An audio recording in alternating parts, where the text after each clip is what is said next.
Fair enough. Ben White, 10. Yeah, exactly. We've got Carl here, too. What's going on, Carl?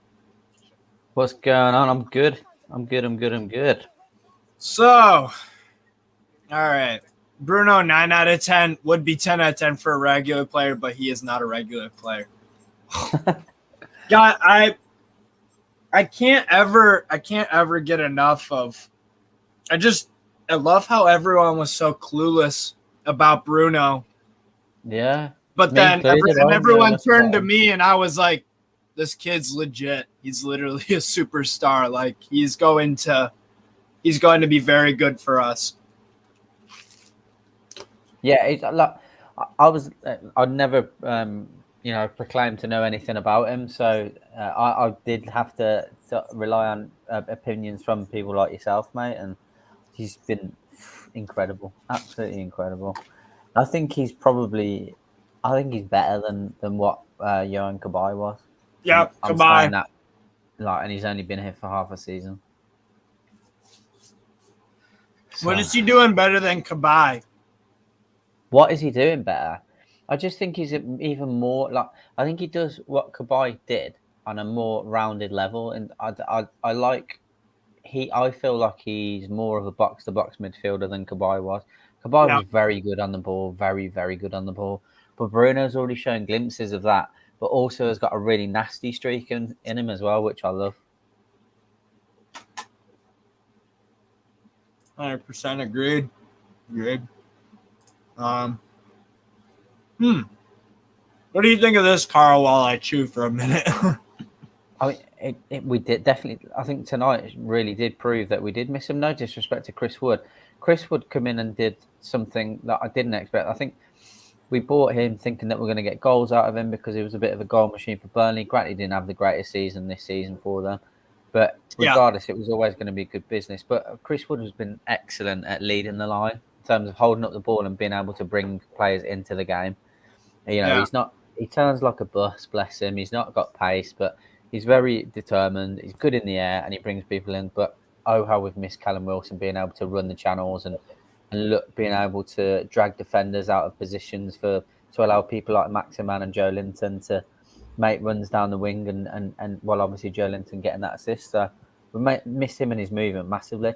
And not just that opportunity that he's had where he's brought it down and controlled it off his thigh, like opened his body and been able to have a half volley from 45 yards or whatever it was, try and catch Ramsdale off his line. In his first game back, he's just audacious, disgusting.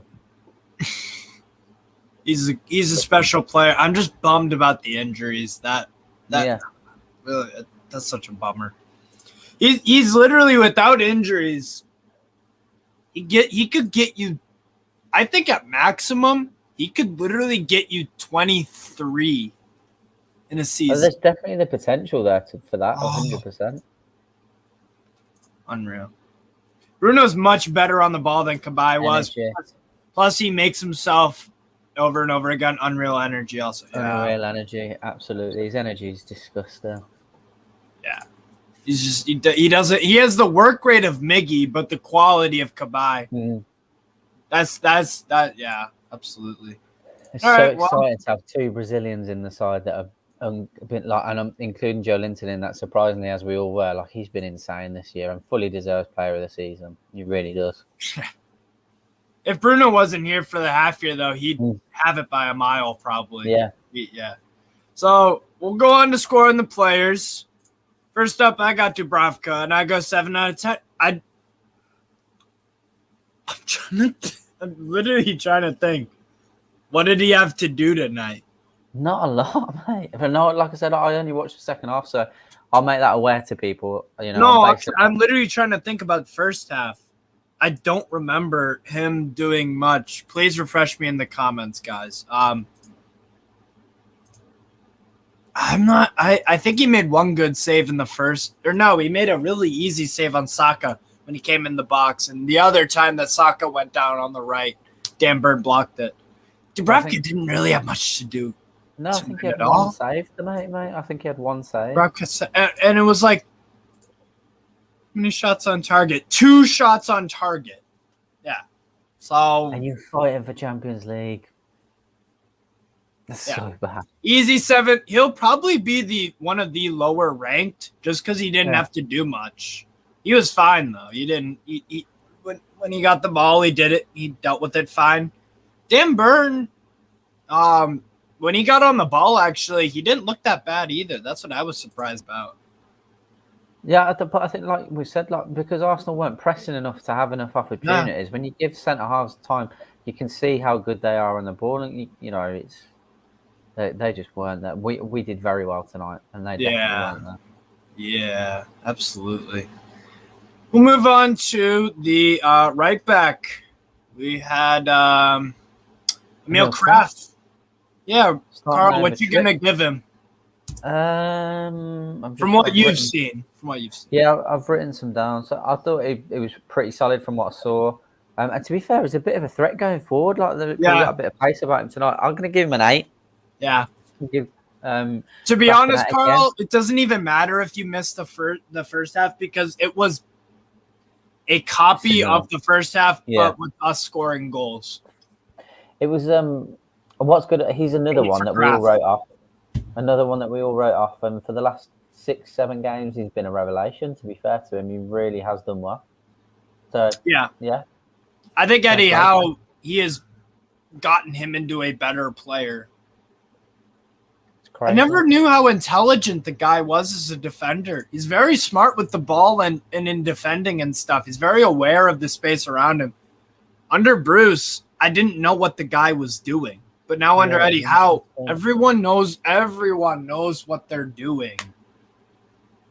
And so there's no excuses for when players don't play well because they knew what they had to do, so it's on the players. It's like foolproof from Eddie Howe. It's fantastic.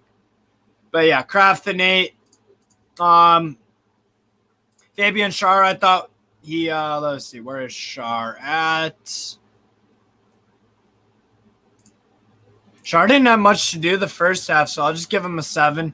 Had I think 1 or 2 really nice passes or dribbles or whatever, but he obviously got subbed off halftime, but I thought Schär was great. Yeah, Schär was good in the second half, about a 6. Okay, fair. Yeah. Obviously, I didn't see what happened to him because he went off injured, didn't he? So he got a knock to the head, I'm pretty sure. To be fair, Richie and Willem didn't even know what they were doing under Bruce. Nobody did. Exactly. And I think that was one of the first things that we all picked up on Steve Bruce was that when there were times where genuinely the players didn't know what the tactics were and it was laughable. Yeah. What'd you make of Dan Burn? Yeah, again, I'd echo what you said, mate. He was very comfortable on the ball. I thought he had a really, really good give him an 8. Game. Easy. Yeah, easily. I thought he was excellent. He's had a fantastic season for us. I'm over the moon that we signed him. Again, he's not one of those marquee signings, but he's the perfect man to help lift the dressing room and just an excellent professional. I just thought it was brilliant. And I didn't see it, but I know that he was involved in a block from Saka in the first half. So again, just consistently puts his body on the line. Yeah. But brilliant, mate. Brilliant all round. Absolutely. And I'll give you another player to grade, Lascelles. He subbed on for Schär.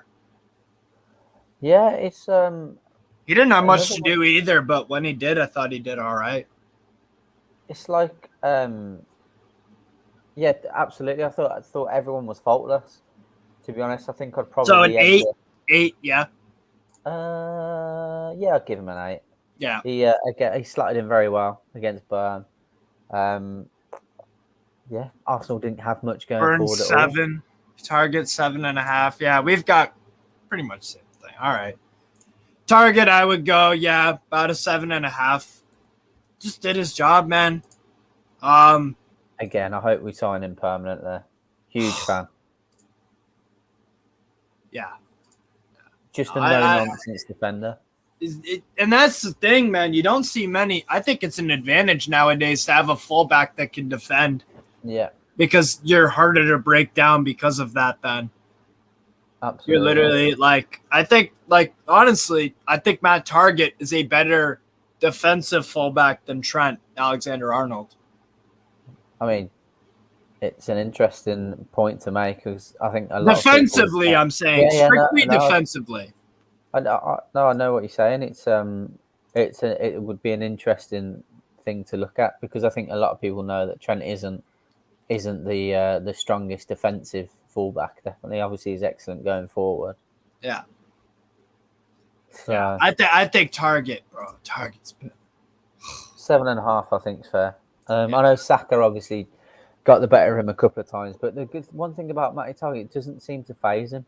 Which is great. And not in the bad way where he doesn't care. It's like that he doesn't drop his head and be like, "Oh, I'm terrible." Yeah. Yeah. Longstaff. I thought he did all right tonight. Yeah, again. Looked like a baller at points. There was some good passing and good interplay. I'd say about a 7 out of 10. I'd probably give him a little bit higher from what I saw. Just thought he did very well to keep their midfield quiet, comfortable on the ball. But yeah, 7's fair. I'd have gone slightly higher. I'll grade out, so that'll be my grade, and then you get to rant and rave about Bruno for me. What's your? I think what people have said is, about him being, he's not a normal player, but I've got to give him a 10. I have to give him a 10. I thought the kid is unbelievable. I'm honestly I was really excited when we signed Maximin because I knew quite a bit about Maxi, but Bruno's different. Maxi is fantastic on the ball. He's very, very skillful. Bruno sees the game like 3 steps ahead of everyone else, and it's so easy to see. He's elite level. You've got world-class players, and he's elite. And he's gonna, what is he, 24, 23, 24? The kid 24. Is gonna be one of the best football. I genuinely think he's got enough about him to be one of the best footballers in the world. He's excellent. Absolutely excellent. And he's ours, bro. And he's fucking ours. Yeah. When was the last time at Newcastle we've had a player where everyone wants him? He chose us over Arsenal. And every Arsenal fan would have been sat there tonight thinking, we have fucking missed out on an unbelievable player. Like, do you remember how gutted we were about the fact that people like Donny van der Beek were turning us down? Like, I wasn't gutted. I personally was. And I think maybe I thought he was better. I'd seen him. I think just the way he's been treated in the Premier League hasn't allowed him. No, yeah. But even so, he's not been very good at Everton either way. But, Bruno, Jesus Christ, the kid's unbelievable. That's why I'm not gutted about it, because I'm like, we got Bruno, man. There's not many teams that he wouldn't walk into in terms of the starting 11. I think I'd probably... He'd make the Liverpool or Man City bench bare minimum. Yeah. And he'd be fighting for a place in the starting 11 of both of those squads. They're the only two teams that I would say that, it would be hard to say that he just walks in. I genuinely think he walks into every other starting 11 in the league. Go outside of Europe. I mean, at Bayern München, imagine him and Kimmich as a double pivot. Yeah. That'd be, I'd struggle to name a better performing midfield too than Kimmich and Bruno Guimaraes. He's insane. He'd start for like PSG. You said, he's ours. Yeah. The kid is ours. Yeah. And he wants to be here as well. Yeah. Unreal. Player of the season, Joelinton. Not as amazing as Bruno, but not everyone can be. He's a 9, bro. 9, easy. Yeah, he got the assist as well, didn't he? He got an assist. Worked his ass off. Yeah. He worked his ass off. I don't even know what to say, man. He's just it's Joelinton, bro. It doesn't feel like real life. I'd love to. It is crazy. I'd love to see the heat map tonight, because he must have covered every blade of grass. Yeah. Every blade of grass. Jeff, it just proves why he's our player of the season this year. Yeah. David Rusby, he would start for City. Bruno, De Bruyne, Bernardo Silva. Imagine that. Oh, it's disgusting, that is. He did have a bit of turnovers tonight, but the thing about Joelinton that I like is that it seems like when he turns the ball over, because his sometimes technically isn't the most proficient, he'll go back and then win it and then just go the other way. Like, yeah, he wins the ball back even though he loses. So it pretty much cancels out from what I see, at least. Maybe that's just me, but he wins the ball back a lot, even if he loses it. Yeah. So, and to be honest, that is kind of good because if you think about it, if you win the ball and then 5 seconds, then your fullbacks start pushing up. And then everyone on the opposition advances up. If you win it back, then you've got a lot of space to work with on the counter. So that's super valuable. And he did that a few times tonight. Remember when we said we didn't think Joelinton was bought for 40 million?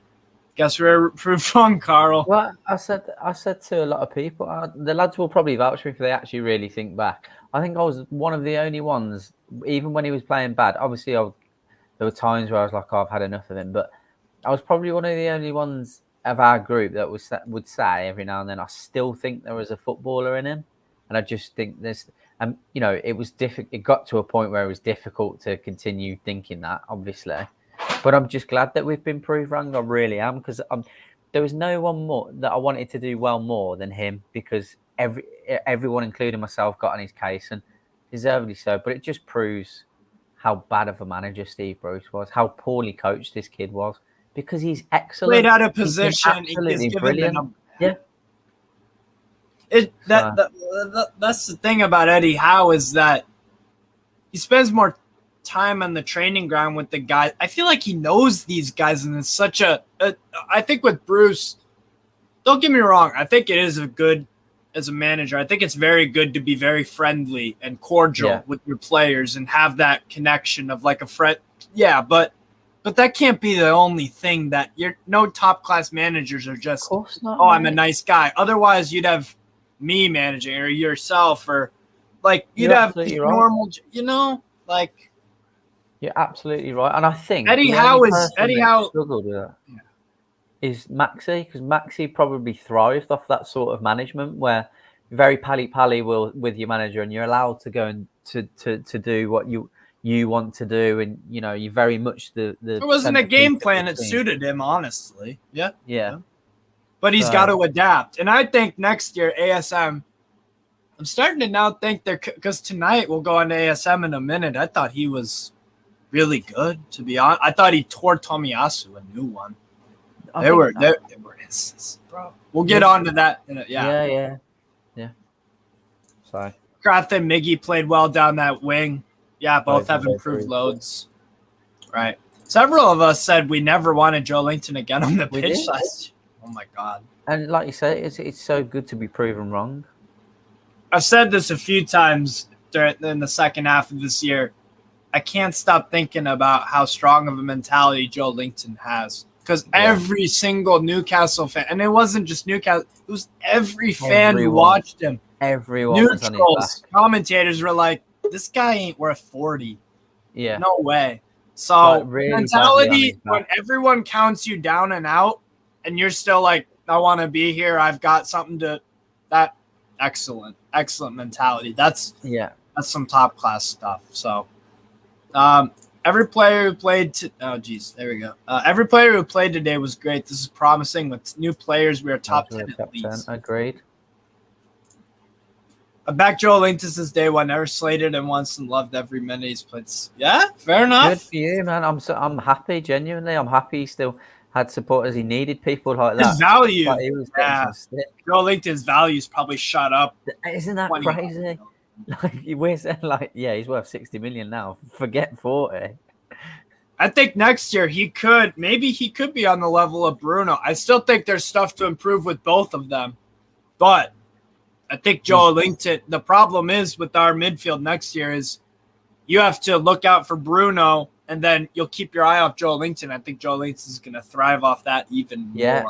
Absolutely. And it's like we can vouch for it very easily, and it's like a wide receiver being doubled up in the NFL. Yeah. You know, as soon as that happens, it allows another good wide receiver to become open. I think that's exactly what will happen. You think if we do and go and get Paqueta as well, like those three.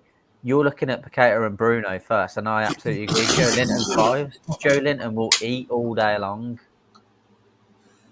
Paqueta still needs to work on consistency for me, but when he turns it on, bro, he is one of the. He plays for Brazil every single game. That's all. And as good as Bruno is, even he doesn't play every single game for Brazil. Paqueta does. Yeah, it's crazy. Just think about that. So that's our midfield three, and then we'll move on to since we were just talking about Alan Saint-Maximin, Carl, what did you think? I think someone made a very hit the nail on the head in the comment section. I agree. Is that he did more by doing less. He did more by doing less. Exactly. And there are players that need to be told that Maxi doesn't have to shoulder everything. Desiree said this. Yes. Yeah, he doesn't have to shoulder everything, and when he feels like he does, that's when he's going to make more mistakes and give the ball away and get frustrated. I can't remember a time he gave the ball away tonight. He's the reason that Joelinton was able to. He put Cedric in and put Joelinton through, because he was able to sit back, assess the game, give the ball, draw players in, and make space for everyone else, rather than him thinking I've got a because he had a focal point in Callum Wilson. He hasn't then got to press on and try and take on 3 or 4 players to create a chance. And he was excellent tonight. I think I'd probably give him an 8.5. 8.5. Yeah, I thought he was brilliant again. I really do. This was a performance. It's been a while, I think that, saying he did more by doing less is absolutely spot on. Absolutely spot on. Sometimes you don't need to be the hero, and this literally this game against Art, this could be a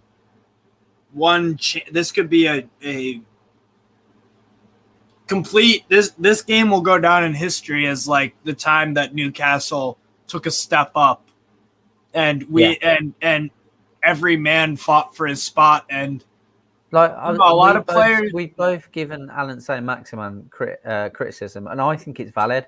There's that Sam doesn't like having the argument, but genuinely, Maximin hasn't been good enough. Regardless of whether people think, we wouldn't be in the Premier League, that's absolutely fine. But he hasn't been good enough lately. He hasn't.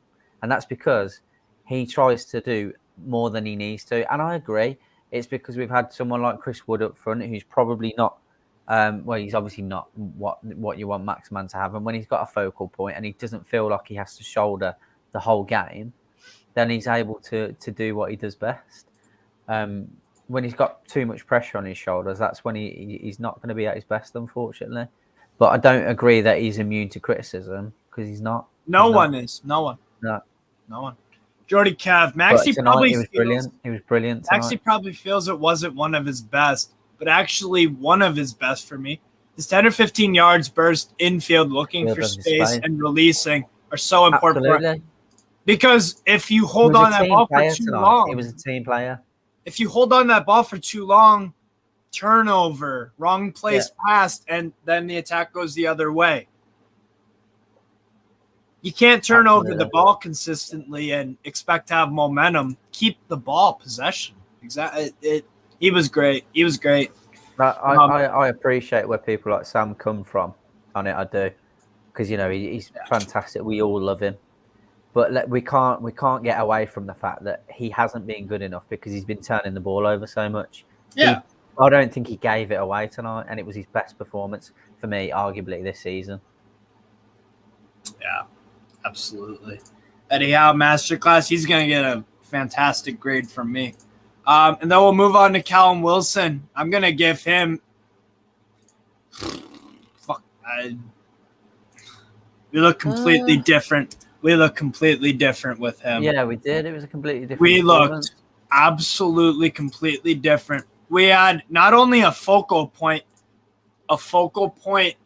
who's mobile, and that there were a few chances that he probably should have done better with, but this guy hasn't played in 4 months. But tonight, apart from those 1 or 2 chances he probably could have done better with, number one, I don't really care because we won the game 2-0 anyways. And number two, we looked so much better with him in there. Yeah, we did. It allowed everyone to kind of step back and play their game, rather than doing that and thinking we've got to try and score as well, because you have a focal point in Callum Wilson. And like I said, he helps because he runs the channels, so he's drawing players in, and then you've got Maxi drawing the likes of Cedric in, and like we've just spoken about Bruno next year drawing more attention, so Joelinton will be free. That happened tonight. People were focusing on Maxi and Wilson, and it allowed space for Joelinton out on the left-hand side. So it was Wilson does a lot off the ball as well as being very good on the ball. Yeah. By the way, we have 218 viewers on our channel right now. That is absolutely insane. Thank you so much, guys. Wow. Yeah, it's quarter to 11 UK time on a Monday night. Unreal. So thank you guys for that, and I appreciate the comments and all that. I love hearing the feedback. Love hearing it. But Air says Wilson completely changed the team, in my opinion. Yeah. So much more attacking prowess as soon as we kicked off. If he gets his fitness back in a few more goals, could have a belter striker here again. Agreed. Wood will never get a game. Said yourself. Steve said himself just at the end of the watch along. I think if he doesn't have injuries, I think he's a 20 goal a season striker. He has the 20 to 23, 24. Like he missed a few tonight. He missed one or two. He could literally it's crazy. But he's just playing off 4 months injured. If he's fully fit throughout the season, you could score those. But damn. And to think that we didn't even need this guy technically. Yeah, I know. It's crazy. Unreal. Absolutely unreal. Now we'll move on to Miggy, Carl. Again, he's been brilliant. Absolutely brilliant. He's just trying to think where we're going to do a point for. I'll give him an 8. Yeah. You know what he's like. He gives you exactly what you think he's going to every week. Wow. Bundles of energy, gets forwards and backwards, needs to work on his finishing a little bit, but he's coming into his own again. Another one that's been turned around under Eddie Howe. But I do think he's one that we'd potentially sell in the summer. I really do. Because I think he's not. I think we still get 15 to 20 million for him. I just think he's someone that we'll probably sell, unfortunately. But last 3 or 4 games and tonight, he's been excellent and he deserves to be in the side. Solid 8. Like we said, I don't think there's anyone that gets less than a 7, and those ones that did one went off injured. Dubravka, and the other yeah. Solid performance from Miggy. Miggy look a bit lost to me sometimes. Yeah. But you know what? We expect that from Miggy a little bit. It's not saying that that's justified, but I think that's one of the reasons that he might end up leaving. Yeah. Absolutely love him as well. Love my boy Miggy. I think we could sell him. He's someone we could get money for. Yeah. Honestly, I had Ramsdale on the edge. Yep. Earlier in the first half. Yeah. Wish him all the success. He's such an amazing person. Yeah. Yeah. Substitutes, we got 4. We already did what's his name? Lascelles, Fraser, Murphy, and Dwight Gale.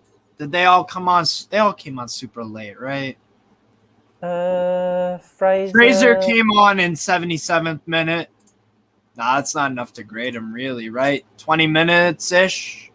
I mean, I'd just give him a flat 7. I'm Jacob Murphy as well, but like I said to Brandon, Murphy's got to do better in front of goal. Like, I'm not going to give him stick because he works hard. He's a Newcastle fan. He's not good enough to continue in the side for me moving forward. But there's several times this season where he's been given opportunities on a plate, and you've got to finish them. He's not good enough in front of goal, unfortunately. But again, come on, press them in for the last 15 minutes. Created chances. Him and Fraser literally tearing down 2-on-1. Like I said, they should have scored, but they've created that opportunity. And to come off the bench with 15 minutes to go against Arsenal, who are fighting for 4th place, and tear them a new one, it's not to be sniffed at. So, and then Gale was in NA because he's only on for 3 minutes. There we go. Yeah, and they could put Dwight Gale again. He's got an opportunity. We're still pressing in the 93rd minute. Like, it's crazy. Yeah, Paquet is going to a Spanish. I don't know about that. I don't know. Bruno's his boy. Oh, Gale almost did score, actually, now that I think about it. That's what I mean. 93rd minute, we're still pressing. Literally, like all our subs came on and they were just keeping on. Every one of them was involved with the goal scoring opportunity. Unbelievable. Just hope he lands somewhere he fits in next year. We'll follow his career. Miggy. Yeah. I think in La Liga he could be. Career. I think in La Liga he could be a pretty decent player for like a Betis or a Sevilla. Yeah, I think that league would probably suit him, to be fair. And like, it's such a shame because he's so good for Paraguay, so good. Like, he's far better for Paraguay than he is for us. But again, he's had Steve Bruce to deal with, so it's unfortunate that his best playing has come towards the end of what will probably be his Newcastle career, which is really unfortunate. But that's just how it is. Some of these players are going to be expendable to move forward, and he's one that's still got value in him because he is a good footballer. Yeah, Gale has remained professional even when not picked. Yeah, I haven't heard any crap that he's starting or any. Yeah, exactly. Deserved to run out. Yeah, no, I'm What a club we have. Eddie Howe, then? It's got to be a 10, right? It's got to be. Easy. This game plan was top to bottom. A 10 out of 10. Has to be. You know, like I've said, to get the lads as fired up as they are, last game of the season at St James's Park, it's the penultimate game of the Premier League season. You've got nothing to play for, essentially. You go out, full strength squad, and blow Arsenal away and don't allow them to make the Champions League on a Monday night. What a result. What a result. And it wasn't even close. 2-0, I think, is flattering for Arsenal because we played them off the park. I don't even want to say they were terrible, just that we didn't allow them in the game. Yeah. I would like Renan Lodi, but Targett deserves to stay and be number one. Look, I think, like I said, I'd like Renan Lodi, but Targett deserves to play 30 games for us at least next year. Yeah, he deserves the chance next year. I agree. He deserves the chance. Love seeing us press. What people have said with Eddie Howe, he deserves the opportunity to move forward with this transfer chest, you know, this war chest that we've got. He deserves that. Champions League form since Christmas. Top 4 in the form. It's crazy. For so long, we were second. And the only reason that went tits up is because we lost to Liverpool and Man City. So the only reason we're not second in the form table is because we lost to the two teams that are fighting for the Premier League title. How fucking insane is that? That's insane. Eddie has to be manager of the season. And regarding the Jose Mourinho rumors, I'd have Eddie all day. I'm not. There's no way in hell that I'm just going to. Why would you throw something away as soon as it's starting to go? Like, no, you got to give him a chance. I think Les just put a comment on that, and I was going to talk about it myself. The guy about his Sky coverage at the end? Mate, I don't know if you saw it, but the guy that was interviewing Mikel Arteta is a fucking embarrassment. Yeah. He was literally just trying to say, what is it that Arsenal did wrong? What you look, and he just couldn't fathom the fact that Newcastle played them off the park. It wasn't about Arsenal being bad. We were better than them. Arsenal was really bad, but we performed well. Yeah. And in their words were that Arsenal have better quality all over the pitch. No, they don't.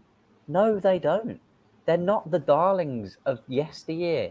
They were shit. We were far better than them. Bruno played them off the park. Joelinton played them off the park. played them. Joelinton and Guimaraes start over Xhaka and Elneny. I would never. Callum Wilson starts over Nketiah. I would never on this earth, even when Arsenal signed him, I would never pay 50 million for Ben White. Never. You couldn't pay me 50 million to spend 50 million on him. No fucking way.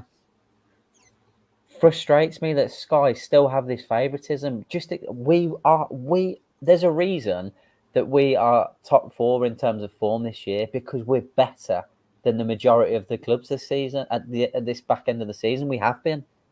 It's not even been close. Yeah. We haven't beaten Arsenal in 18 out of 19. Again, another Eddie Howe breaks the voodoo of our record against. We hadn't beaten Norwich in 30 years nearly. Yeah.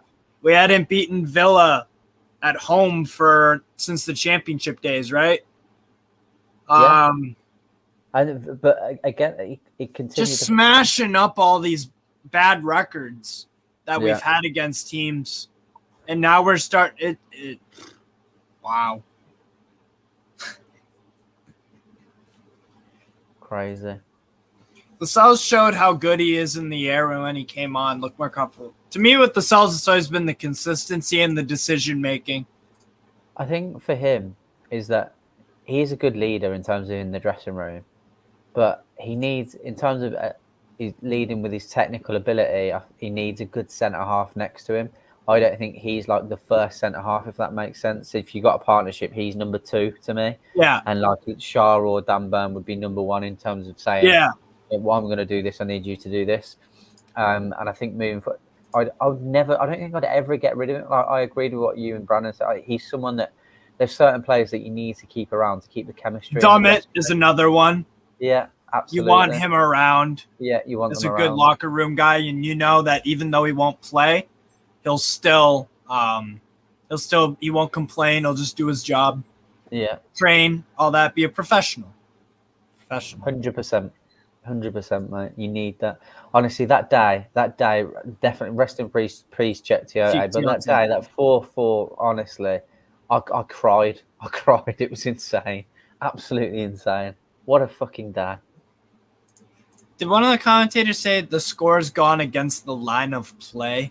I don't know, but all I like, genuinely, if you get a chance to listen to the Sky Sports commentator trying to interview Mikel Arteta, trying to get some sort of rise out of Arteta, and couldn't fathom the fact that Newcastle were the better side. It was utterly embarrassing.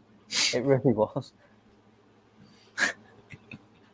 So these owners will stick with how times had to say. It was just like, I don't know what you want me to say. Like, I've told you twice, they were better than us in every aspect. He's like, there's no excuse. And they were like, but why is that? Why is that? It's like, because Newcastle were better. That's how it is. Exactly. Jason Allison, how was given the Newcastle job? I owe him an apology because I was thinking you're joking. Mr. Howe, I'm sorry. Thank you. So it sounds like Jason was like, I'm not so sure about how. A lot of people should be like Jason. Shout out Jason. Like, it's fine to be wrong about him, but big up Jason. You're at least being like, all right, I was wrong. Yeah. That's something not many people would do. Arsenal played better than expected this season, but we played them off the pitch tonight. Or maybe their youth lack of experience has hurt them after Sturridge. Yes, exactly. Spot on. Plus, we need players if we get into a decent cup run like all we want. We need a squad for that. We do need a squad. We do. Apparently, if we could, I'd love to keep everyone that we've got at the moment and just add to it. But obviously, you can't. I don't want to lose people like Miggy because they're just people that you want in and around the club. Like, the kid is never not smiling. But you've got, unfortunately, it's one of them where, you know, and I said this to the lads before, there's going to be players that are going to leave the club and it's going to be emotional, but that's what we've got to do because we're moving on now to that next chapter. Yeah, exactly. Neville needs to shut up with this politics. He's a football pundit. I thought I saw a comment in here that they're talking about the owners for some reason on Sky. Yeah. I wouldn't be surprised, bro. And that, you know, it's he should be a politician now with how much he talks about that crap. Yeah. Love your commentary, guys. Very reasonable top insight. Hey, thank you, Cheswick. Appreciate it. Eddie seems to be a good manager. That's what I said earlier. You could tell he values dressing room harmony, good characters. Worries me, though, because Maxi is a bit of an ego. Look, tonight he didn't seem like an ego, bro. Definitely, and I think that I genuinely, and like I said at the start, I think the reason that Maxi was the one that kind of defended Steve Bruce is because Bruce was like, you are Newcastle United. You're the best player we have. You do you, and that's fine. But when Eddie Howe wants to come in and build us as a squad, unfortunately, people like Maxi, it's those types of players that will find it more difficult to integrate into the side. But I think he's capable of doing it. And if he does, it's only going to benefit him. He'll be a far better player. Absolutely. Sky commentary was amateur. Honestly, it was just like spoiled children. It's exactly what it was. It's just like, honestly, man, I was just like, fuck, I need to turn this off. Like, just shut up. I said this actually before the game started when the players were lined up. There were guys doing this. There were guys just doing freaking. They looked literally when they walked out, you could see on their face. Can you imagine though? Like maybe it doesn't matter how good you are, but like at the age of like 19, 20, 21 or whatever, you're stepping into St. James's where it's become a fortress again. There's 52,000 Geordies waving black and white flags. You've got the war flags displaying the Gallagher. You're going to get a little bit fucking nervous. Do you know what I mean? Yeah. You would. They can talk all they want about the owners, but then they have to also give credit for what they've done for the women's team. Made history. For some reason, that gets ignored. That gets ignored. 25,000 people turned up to watch that. That has never happened. Not even close. That's more than Burnley get. That's more than Burnley's men's team get. But it doesn't get spoken about. And that's why the hypocrisy fucking baffles me. Yeah, Sky commentary. We know what goes on. But, you know, it's one of, you just don't want to involve politics and football, and it's difficult. But we didn't do it for Spurs. We did it for us. Spurs are coming for you next season. And Sky have hated us since the Andy Gray, Harry Monkey days. They never get us. What were those? Harry Monkey. So Andy Gray and Richard Keys were two were the main. You know how you have like Gary Neville and Jamie Carragher at the moment. Yeah. Andy Gray and Richard Keys were that back in the day. Like they were Sky Sports, and they were brilliant to watch at the time. But a video emerged of them both being sexist about some women, like literally talking really derogatory about them. And it was just about the time where things took a turn where you can't say particular things. You know what I mean? So they were sacked, and then Richard Keys just made a big thing about when Newcastle were being taken over. He was just constantly against it and just bashing the club. Blah blah blah. Idiot, mate. We have learned that City and Liverpool are what we have to aspire to recently, but them results apart lately, we have to admit that they're not the two best teams in England, but top four in Europe. Yeah, exactly. And they're the only reason that we're not in the top two form table, which is nuts. And we're not on like close to 52 points. Yeah. Thank you, Newcastle. Thought you're absolutely brilliant. Hey, thanks.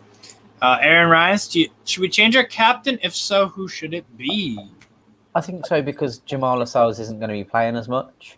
Yeah. It'd be cool to kind of give him some sort of role, because like Steve said, I definitely would like him in and around the dressing room, and he's proven time and time again when interviewed that he wants to be at the club. And, you know, when you get an opportunity like you have done tonight, you come on and play very well again. He's been nothing but a professional about it. So, unfortunately, he's not going to be captain because he won't be playing enough. Yeah. Who would I give it to right now? Trippier would be a good captain shout. 100% Trippier. Or Joelinton. I think Joelinton also. I think the only thing I think I'd give him. Joelinton to me shows that you can come from, like I said, he's a leader. I agree. He's become a leader. 100%. And not every captain has to be the vocal one. It's you lead through your performance. You'd let your talk. You lead by example. I think Joelinton or Trippier. I think I'd say Trippier, captain, vice captain, or whatever it's called. It's alternate captain or whatever. I would say Joelinton. I think it is, mate. I think it's still vice. Vice, yeah. I would go vice captain as Joelinton. So yeah. Cesare, those talking about money forgot we were the 5th richest club in the world in the 90s. Shares 15 million, adjusting for inflation, is still the Premier League most expensive. Well, yeah, it was the most expensive signing in the world at the time, wasn't it? Yeah. Insane. Warren Barton, record signing for a right back. Asprilla, second best striker in the world. We tried to get Weah and Viana, was the most expensive team before Ronaldo. Money isn't new, those who of us remember. Absolutely agree. And those were I was born in '89, so those are the seasons where I fell in love with Newcastle. I remember Shearer signing, and I think I was 8 at the time. Yeah, crazy. And this is another good point from Gary. Actually, how many captains could we? We could actually have a lot. The way we've been this season, I feel like everyone in the side is a captain at the moment. I really do. I think everyone. And you know what? Is so good. That's when people talk about the great Man United or Arsenal sides of old. Oh, everyone was a captain, or everyone. Yeah. That's what great sides have. That's what great sides have, and they have a manager that is not only quality, but he's the leader of men. That's the thing. Was Wilson Wilson was captain tonight at the start. Yeah, he was. But yeah, we'll do the fan reaction show, guys. But that was our player ratings and just talking about how much we just love everything that's going on at Newcastle United. So, join us. Oh yeah, we are late. Jesus, 6:07. Anyways, hit the like button, guys. Comment, subscribe, and we'll see you in about 5 minutes.